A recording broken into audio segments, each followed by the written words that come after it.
and welcome to Carnival Personnel Sideshow. I'm Jacques. I'm Joe.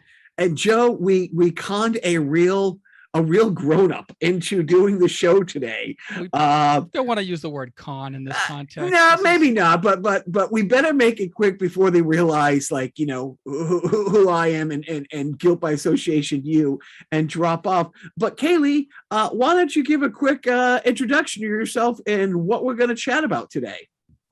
Yeah, absolutely. My name is Kaylee Peterson. I am currently running for the U.S. House of Representatives in Idaho's 1st Congressional District. So I'm ways out of LA or Boston, but I am a first-time candidate. I came out of being a sophomore in college and a working class mama too into a federal race.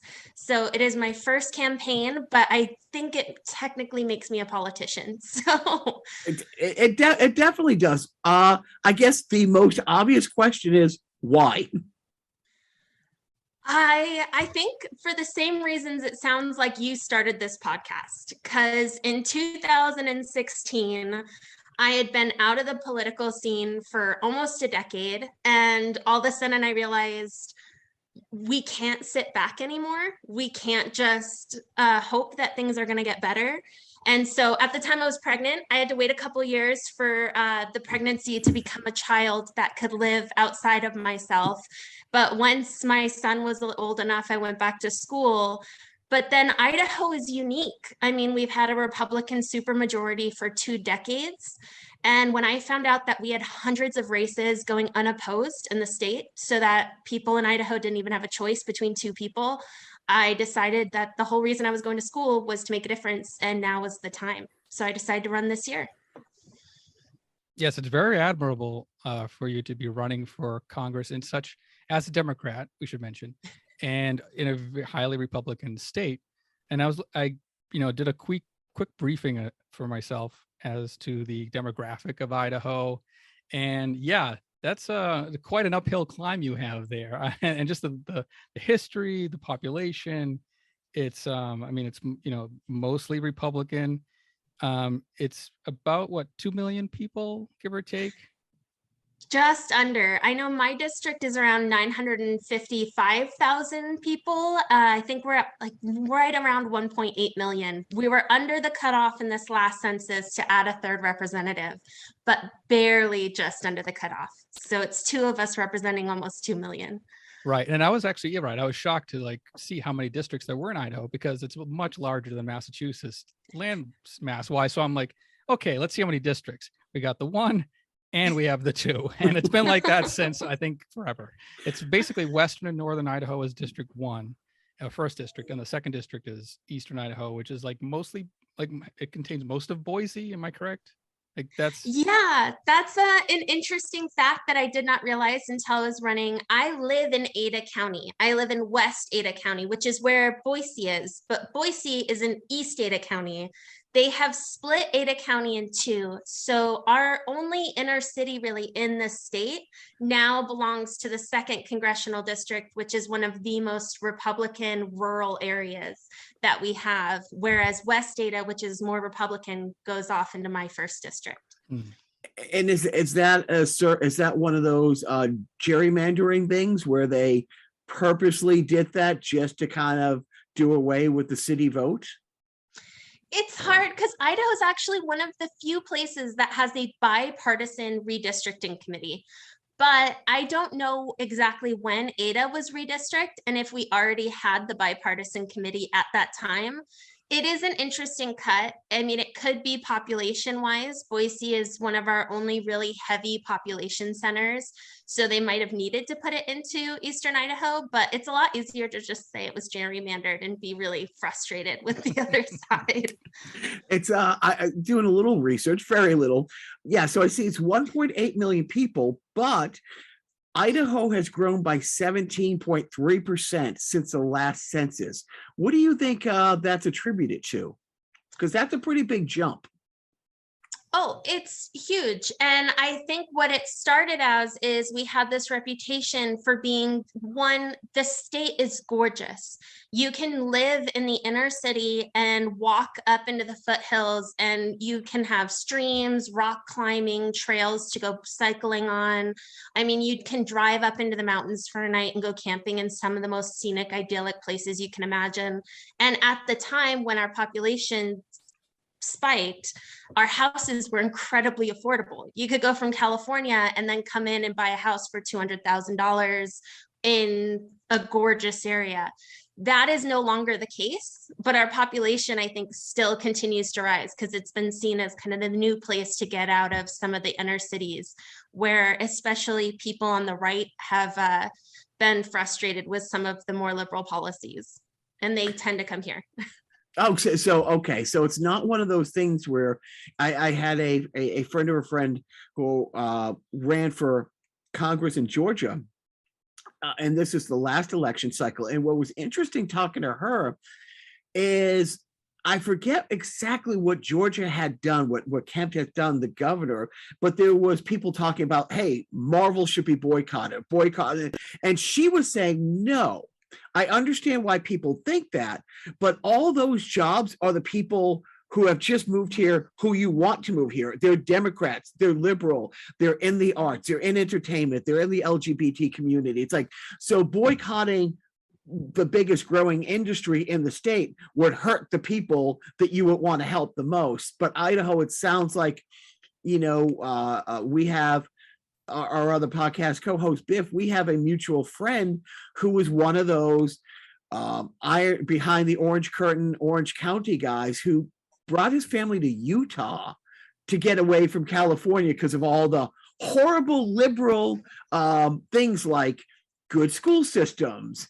And in California, it's one of those awful places that actually has a surplus in their budget and now have to figure out how to give that money back to people. So I was hoping, because I always had this theory a few years back. I remember a couple election cycles ago talking to somebody about, I don't think the Democratic Party should spend money, let's say, running people for Congress or governor in Montana, because they're not going to win. But instead, where that population is so small, can you incentivize people like me who work out of the house, move to Montana for a year, become a registered voter? Can the money that you would spend on that governor race, why don't you relocate 50,000 people who, as we found out for the pandemic, most people's jobs can be done at home, and just flip a state that way? But Idaho, it sounds like it's going in the other direction. There's a couple things there. And what a coincidence, because I'm very dear friends with a local comedy producer here in Boise. And one of the things we talk about all the time is, if we really wanted to try and flip the state, liberals need to start moving to rural areas that kind of get so separated from kind of people living together who don't look or think like each other, which is what you find in a lot of cities. But one of the other issues is that we look at these red states, and specifically in Idaho, and I always say I'm not running against Republicans, because right now Republicans aren't really on the ballot in Idaho. We have a really big issue with actual white nationalism and Christian nationalism and actual neo-Nazi groups. So it's not even about trying to flip the state anymore. It's about trying to just protect the democratic ideals that we've all come to expect as American citizens. And it's interesting because I've been holding these Republican town halls where I ask voters across the aisle to come talk to me. I call it Question the Democrat. So I tell all the Republicans in these rural areas, hey, just come here, ask me whatever questions you want. I'm an open book. And the discussions we're able to have, we're all concerned about the same thing. We're all concerned about the same economic issues, and our policies align a lot closer than these people on the ballot who are pushing a much more extreme narrative and then calling themselves Republicans. So it's been an interesting run. Yeah, I looked at your list of issues on your campaign website, and a lot of it, is pretty much in line with what the Democratic Party is concerned about like the inflation in the economy and healthcare, access to healthcare and education. Although when I think of Idaho, I do kind of think, or that those rural areas, I do think of like the rise of white nationalism and militias. And funny, I saw that in my research, I saw that Idaho state legislation, the House, in February recently, I guess, passed a bill to lift a ban on privately owned militias. And so now it makes it even easier for anybody to just put together a band of patriots and, arm themselves to the teeth without any, any fear of, legal retribution or anything like that. What do you think about that? It has been eye-opening because I had never been to North Idaho before I decided to run. And one of my biggest priorities was really getting across the entirety of my district and getting to know these communities better. And then I went up north and I saw the reality of what they're dealing with there. And one of the first things that I did that kind of gave me a reputation, they call me, I have a nickname up north, the mom who fights Nazis, because I went up north and there's a group called Panhandle Patriots. And if Patriot is in the name, that you have to be wary because they're all Patriots. It's Patriot Our Front. football team is called the New England Patriots. So yeah. Oof, yeah. Tom Brady, I'm not going to say anymore. Right. No, and there's this group called the Panhandle Patriots. And back when we were dealing with the George Floyd protests, it went around online that bus fields of BLM and Antifa were coming to Coeur d'Alene, Idaho to basically burn the city to the ground. So what these patriots did, and these Proud Boys and Oath Keepers and 3%ers and militia groups, they went and flocked to downtown Coeur d'Alene completely armed, and they occupied the city for 5 days. So for 5 days, businesses closed their doors. LGBT community was afraid to come out of their homes. I mean, they occupied an entire city in Idaho. Now, every year, they celebrate the anniversary of this date with an event called Gun d'Alene. Instead of Coeur d'Alene, it's Gun d'Alene. So one of the first things I did is I held a press conference, and I went up and I held a press conference across from where they were holding the event. And it's the first time in my life I've seen truck convoys with white power flags flying off of their vehicles, driving around city blocks. And it was eye-opening. But I also stood there with a microphone and called out them, each of them by name and what white nationalist groups they were associated with. And there was a sense of that was probably one of the most satisfying things I've done on the campaign so far, is being able to list the harms, economic and social, that they've created in the area. So. No, I mean, you hear so many, crazy Republicans complain about the COVID shutdowns, but they shut things down just for small businesses to be shut for 5 days, for that, it's pretty horrible. And it's funny when you talk about trying, I don't know how much longer anybody can even jokingly use the phrase reach across the aisle. You probably, when you think of Massachusetts, where Joe and I are, that it's a completely blue state, and it's not. The further west you go, it's like any other, the big cities are all blue, like the mayor of Boston and stuff like that. However, what's really interesting, people are shocked to learn that 3 out of our last 5 governors have been Republican, including Mitch Romney. But the Republican governor we have now, when he first won election, it was like 52, 53 to 47%. When he ran a second time, he won like 61, 62%. His poll numbers went up. He's a very popular governor in a blue state where the state house is Democrat, and our 2 senators are Democratic senators. He cannot run for a 3rd term. He's been known by the GOP, we will not support you, because he's not a Trumper. He shut the state down during COVID. He is not an election denier. And they are willing to concede the state governorhood versus have somebody who won't toe. It's not a party line. This isn't, I have issues with almost every Republican, whether it's a Mitt Romney or Reagan, but it's never been a visceral thing where you're dealing with absolute crazy people that you cannot have a civil conversation with. I mean, how would you deal going to work every day with a Marjorie Taylor Greene and a Boebert sitting across from you? You know, the salary in Congress is phenomenal, but I don't know if any amount of money makes working with Marjorie Taylor Greene worth it. And I will say that as publicly as humanly possible. I was asked once, because I talk a lot about being a bipartisan leader for Idahoans and reaching across the aisle. And I think it's because Idaho has so many moderate Republicans that don't realize they're now Democrats, according to their policy. And so the way we communicate our messages is incredibly important. But I was asked once at an event, how do you plan to work across the aisle with people like Marjorie Taylor Greene? And I said, there is a limit. I do not expect, or will I ever, work with somebody who's a white nationalist, who has proposed hate, who has threatened the very stability of our democratic republic.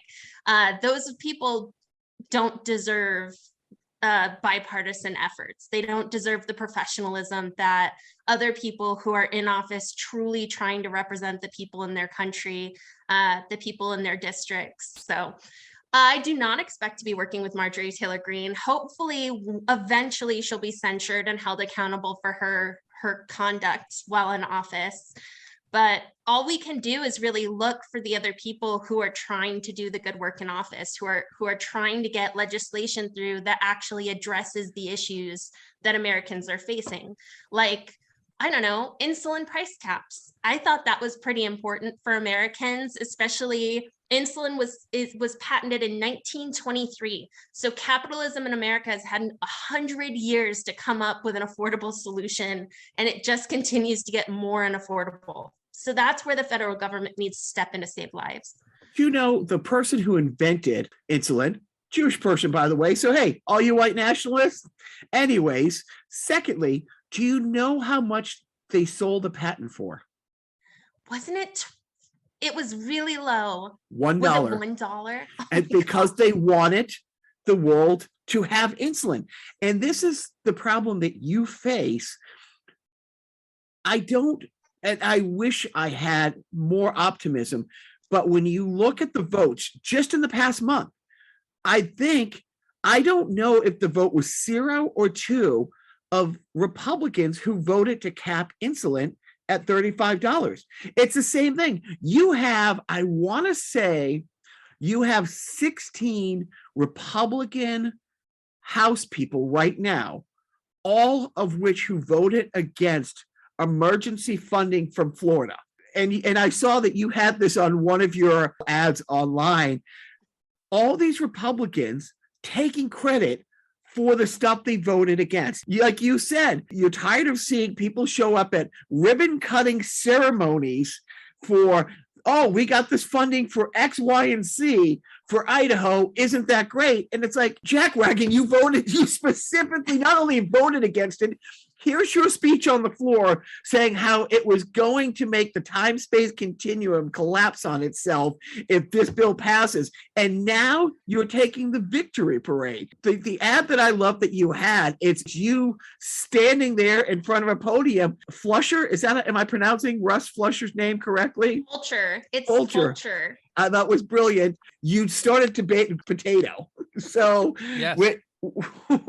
That reminds me of a sketch we did back in the old days where I would play a physicist on a panel show and I debated a rerun of Alice, which is basically kind of what this is being reduced to. And it's unfortunate because you would think our political debates in like deep red states like Idaho, where it's mostly uncontested, are debates like a thing of the past, or is this sort of like a new thing that Fulcher is imposing where he thinks, I don't need to debate against this up and comer because I don't need to. I'm going to, get the votes that I need.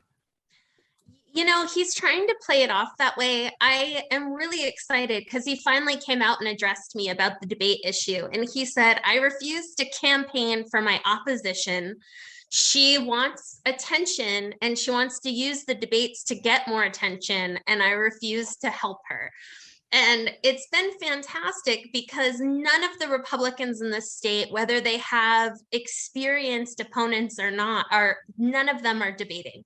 And it's something we've seen over the last real 10 years, kind of since Trump, that we're seeing kind of the GOP step away from the debate podium. And they're trying to say we don't need to, people know our records, but that's not the point. The point is that you get on stage and you answer the questions for the people who elect you and pay your salary. And so we're trying to bring debate to the forefront because it's one of the few ways left that most Americans can engage and actually see their representative on screen talking about the issues that affect them. I think debates are underrated, and I'm really hoping we can bring them back, and the expectation, because people deserve it. I think the only way they get brought back is if they're legislated to be brought back, that you have to. Because to be honest, there is no upside for Russ debating somebody who is educated, who's not just seeking headlines, because most of the people, and I mean this, I would like to tell you what policy disagreements I have with a Marjorie Taylor Greene or Lori Boebert, but they're not bringing policy to the floor. They are all about the next tweet, and it's all, Donnie Four Scoops making. It's all about headlines. They're not interested in legislating. They're not interested in having an agenda. How can you why would he come and debate you if he has nothing to offer the people? How do you stand there and say, this is why I voted against insulin. This is why I voted against infrastructure. This is why I voted against healthcare. You're looking at seniors and saying, yes, the leaders of our party have said we're taking away Social Security. I'm guessing the TV stations out of Boise are Sinclair-owned stations that you probably don't get a fair shake on. It's interesting in Boise. We really struggled at the beginning, but I think I came out of obscurity. I don't think anybody thought I was going to run a real full campaign when I first started. And so the media had no real reason to pay attention to me. We are actually seeing, though, that the press is starting to pick me up quite a bit more. And it was funny because Russ kind of called me out and said she wants attention. And we're building a TikTok social media video. We've gotten dozens of articles, letters to the editor. I've been interviewed with television stations. So while I was afraid that was going to be an issue, our press has been extremely friendly. And at least I can say that they've been very fair. Whenever Fulcher is brought up, I have the option to respond. So that's been really nice. Yeah, why would Fulcher want to actually have a debate with somebody on policy when he can preach to the choir, quite literally? Because I saw that video, or the excerpt of the video that you posted on your Twitter account of Russ Fulcher speaking to some sort of a fellowship, or a Christian fellowship, or a congregation, basically telling them, you know what, the media is lying to you. You got to stop watching ABC, CBS, Fox. You know what you should watch, though? One American News and Newsmax. And I was floored. I was absolutely floored that, he's actually, Fox was too progressive for him. Fox.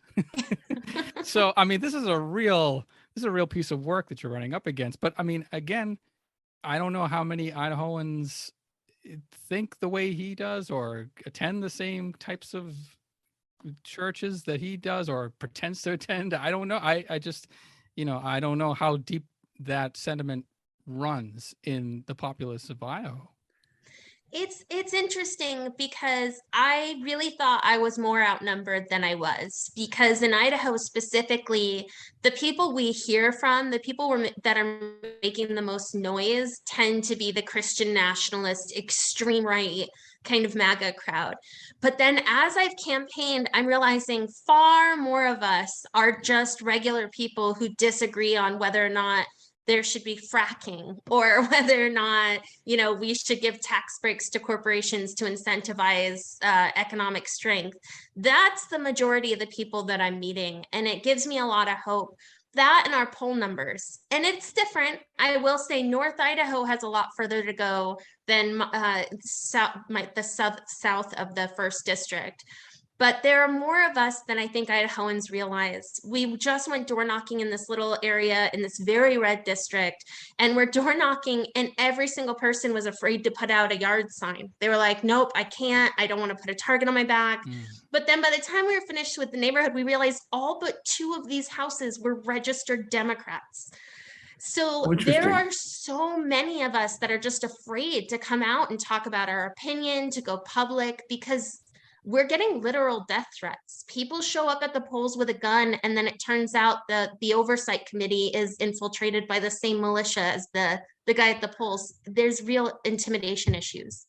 Right. And in a state like that, where it's an open carry state, I was just having a conversation with a friend of mine who, the lockdown in Minnesota, where they tried to kidnap the governor, all these people just driving around with their weapons of war. And it is crazy. Now you came out of school to run, so you're on campus, you're around the younger demographic.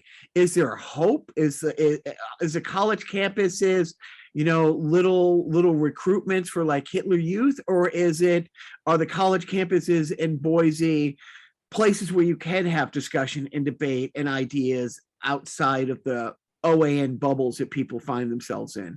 It was such a breath of fresh air, because before I started school, I was a stay-at-home mom with my kids, and in a very, very red district, and it can be extremely isolating. And then I went to college, and I really think Gen Z is going to bring us through the apocalypse and potentially kind of right the ship, because I mean, the likelihood when you're raised Republican that you stay Republican is pretty high. But when you go onto college campuses and you experience new people and new ideas, and you kind of learn to criticize your own belief system and why you think the way you do, not a lot of people leave college following OAN and what Fulcher is saying and what Trump is telling Americans, no matter where they land on the spectrum. I really think that Gen Z is gonna kind of right what's going on right now, as long as we don't take it too far. How is the Roe versus Wade decision weighing in Idaho? Have you noticed it up the registration for women voters and up the registration for people who do not want to be living in the prequel of The Handmaid's Tales? Oh yeah, there are Gilead signs around Idaho, because my opponent specifically has proposed some of the strictest legislation in the country, and that's saying something right now. He just took a picture in front of Planned Parenthood celebrating the closure of Boise's only Planned Parenthood. I mean, he is as extreme on the what they call pro-life, and we say forced pregnancy side of the issue as you can be. And what we're seeing is that despite how red we are as a state, the majority of Idahoans still are pro-choice. They still do not believe that the government should be making that decision. And you'll see some disagreements on where we should legislate, if there should be a 15-week abortion ban, but I am sure that 75% of Idahoans really disagree with our trigger law, which is on par with what Texas tried to do. And is there like a concerted effort from a lot of these right-wing groups to squash the absentee ballot initiative? What is absentee balloting like in Idaho? Is there a big push, or is it more? I mean, I can imagine, because everything is in my mind, I picture like one house for every 20 square miles, but I know that's not the case.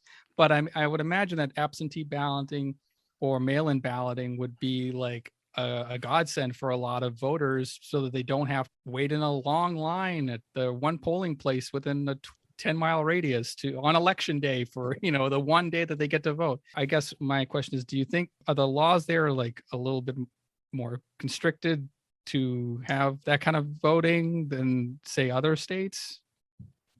They're trying. They are certainly trying. Surprisingly, Idaho has had no excuse absentee ballot voting since 1970. So we have been extremely accepting of absentee ballots, which to me it's hilarious, because in the 2020 election, Russ Fulcher came out so hard on how absentee ballots would cause fraud and election steal. And I'm like, this has been a thing in Idaho forever. Like, this isn't a new thing for us. They have, however, come after different voting rights. There was legislation that they tried to pass to make it so you had to have a lease or a mortgage to vote. I mean, they are trying to limit and restrict voting in so many different ways to really hurt low-income communities, hurt vulnerable communities. They're coming for us. And that's not an alarmist statement. That's what we see in our state legislature right now. So if you're renting a house and your husband is the name on the lease and your name isn't on the lease, they're saying, first, why? I mean, what the hey? Well, second, I mean, but this is literally, that's the reason like women weren't able to vote for the first 200 years of this country. You had to be a landowner to be able to vote, and women weren't able to own land. And then it's brilliant and they're evil. I mean, I wish, as a person who likes to think of themselves as a creative person, I wish I was creative enough to come up with a law that says, oh, we're going to make it illegal to give people in line water who are standing in line for 8 hours.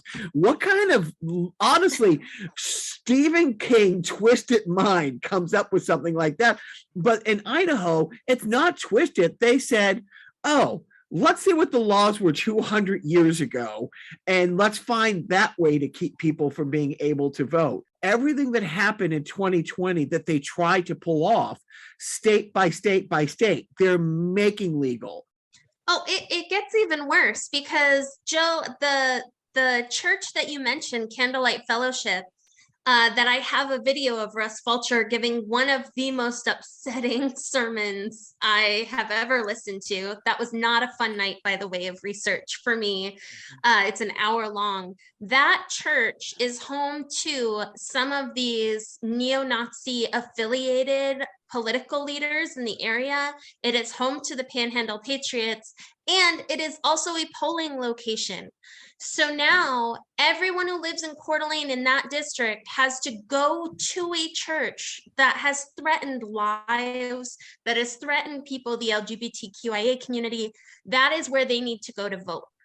And so it's insidious the way that they have controlled our voting rights in a way that makes it lean towards them. And honestly, I get why people think it's hopeless in this state, and they've done a very good job at keeping people at home or driving people out that they don't want here. And the hope is that we can remind Idahoans that they're still a minority. They're vocal and they've infiltrated our school boards and our library boards, but they are still the minority. So if we come out, if we get engaged, if we hold them accountable, then there's hope, if not in this election, in 2024. And so we're hoping to get people to the polls despite the threats of intimidation. Wish that we have enough people in this election, in the House and the Senate to pass voting rights, to standardize voting rights, to standardize poll watching, to standardize all this stuff. So it's not a state by state, because Idaho, it just sounds like the more people that you're reaching out to who have sane ideas that you can have conversations with are going to be scared away by the lunatic fringe. And if the whole thing about separation of church and state, but yet this church is a polling station, no, you don't understand, because Russ Fulcher made it clear that the separation of church and state isn't to keep the church out of the states, to keep the state out of the church. You got it all mixed up. He Right. Said that. He said that. And I just want to scream at the video. It's in the First Amendment. It's the first line of the First Amendment of our Constitution. And it is outrageous what he's able to tell people, especially from the pulpit. So, if anybody listening wants to report to the IRS, there are videos on my Twitter with evidence of politicizing from a pulpit. I don't know if that's an option for everybody, but it's something that I think people should be doing more of to hold nonprofits accountable for electioneering. The Catholic Church, I think, is the largest landholder, one of the largest landholders in this country. They pay no taxes, but yet get involved in all of the, and every church is like that. It's not, I'm signaling them out, but it's true. It's, and that party, the Republican Party, more by more you go down it, and they are preaching from the pulpit all these draconian things. And it's like, you already said it. It's like, forced pregnancy people who from the pulpit are also preaching guns. And I don't know, is Idaho a death penalty state? It is. I mean, it's not Texas, but nobody is. No. But I always love those people who it's like, we're pro-life, but for the death penalty. We're pro-life, but we're for automatic rifles. And it's funny that you reference the First Amendment, because I in my heart of hearts believe that the Republican Party think the Bill of Rights is one amendment, that the Second Amendment is the only one in there, that all the ones before, the one before that and the 30 of them after that don't count, that it's just about that, because you can't have sane conversations with people who say these.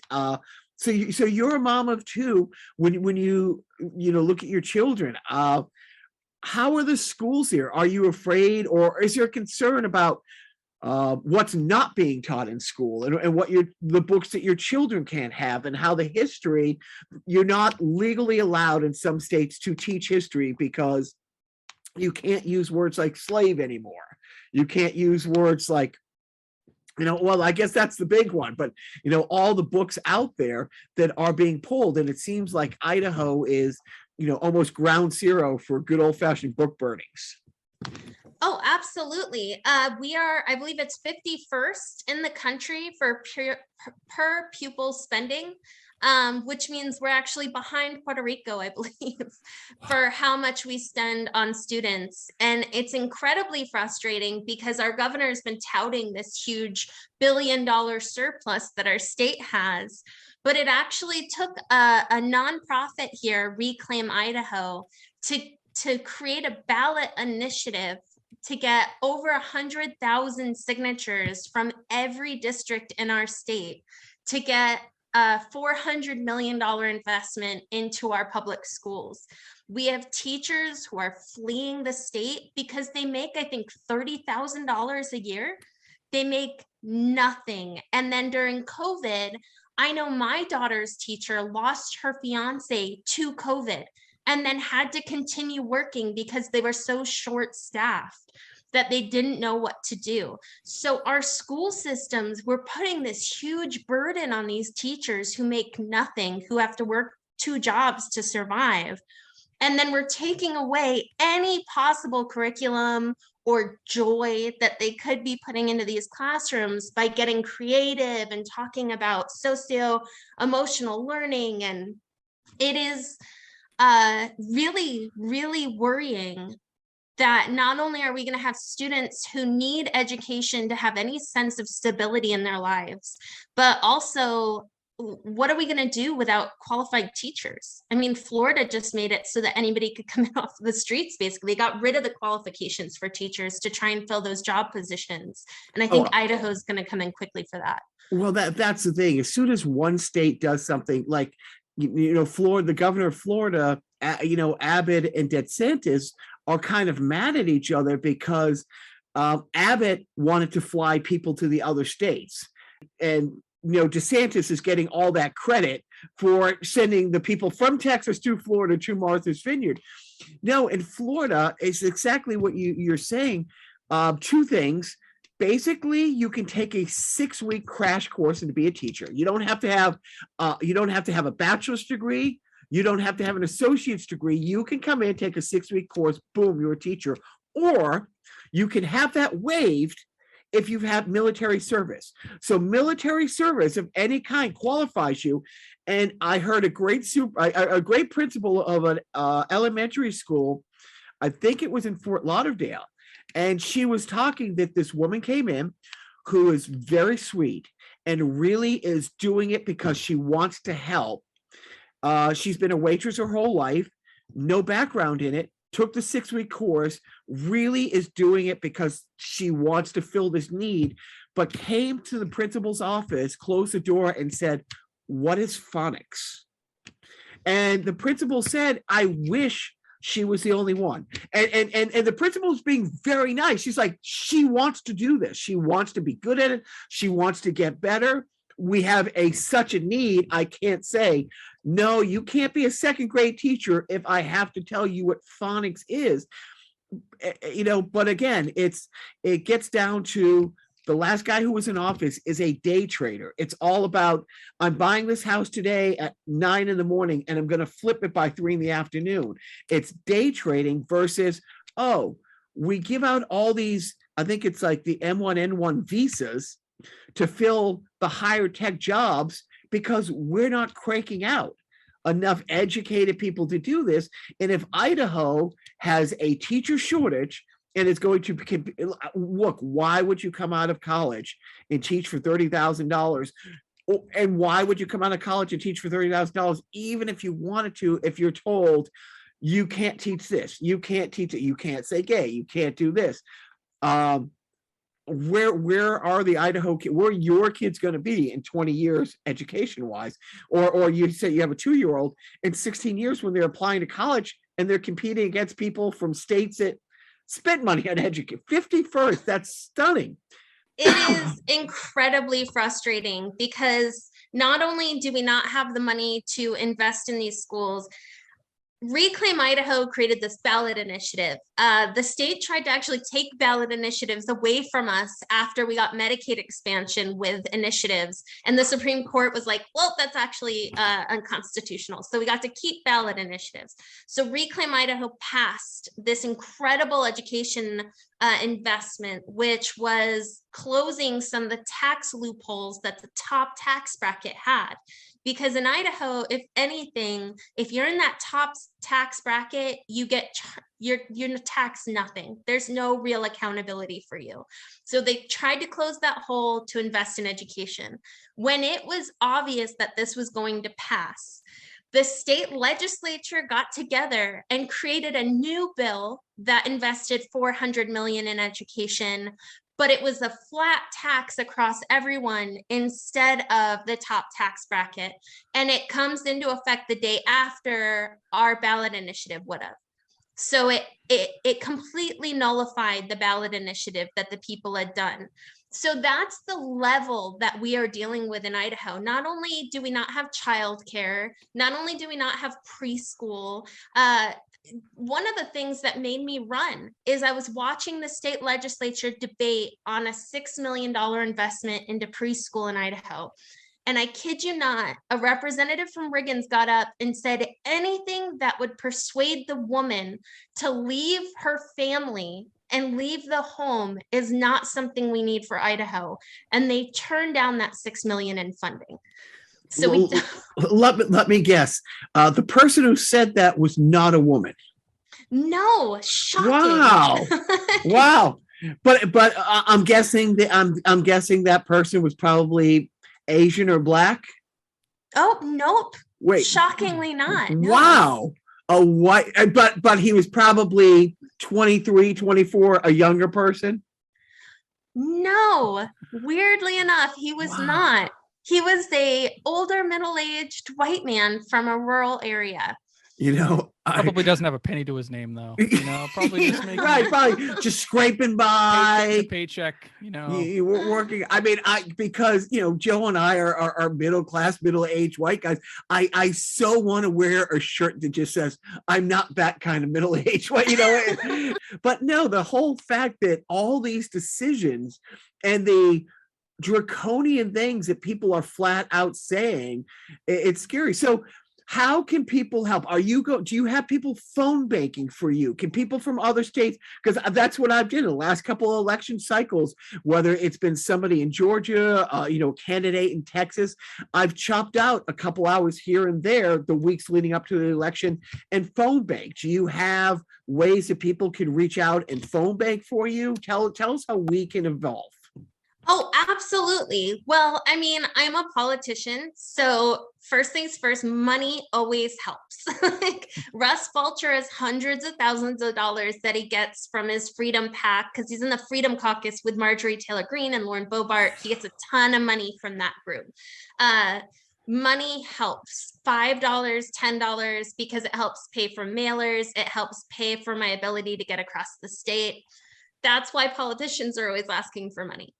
But phone banking helps tremendously because the likelihood of somebody going to the polls on election day just because they feel like they want to is a lot less likely than somebody calling them with all the information they need and giving them that little push that they need to get out and get to the polls. So we have a phone bank every Wednesday until the election. It's a virtual phone bank. It's on Zoom. We all hang out and make calls with each other. We make faces when we have bad calls. We celebrate on the screen together when we have good calls, and then we share stories afterwards. You can find that on my Twitter, on my Facebook, or you can email our volunteer coordinator. It's really easy. It's just Carol, Carol, at KayleeForCongress.com. And she can get you hooked up as well with all of our different efforts. But really sharing our social media, helping with visibility, with our messaging, and paying attention, because so much of this has happened because all of us were tired and angry and frustrated with the process, and we were too tired to deal with any of it. And they snuck in. They really did. They snuck in while we weren't watching, and now we're dealing with the fallout of that. So getting involved, pay attention to your school board races, your library races, your local, state, and federal, so that we can get some of these atrocities out of office. Because you're in the middle of a campaign, we will let you go. We will put that out there. I will keep liking it. The only thing I'm on is Twitter. I don't even think Joe's on Facebook anymore, but I will have my wife who's active on Facebook because she does a lot of dog rescue stuff. So I'll turn her dog rescue attention onto this for the next like 6 weeks.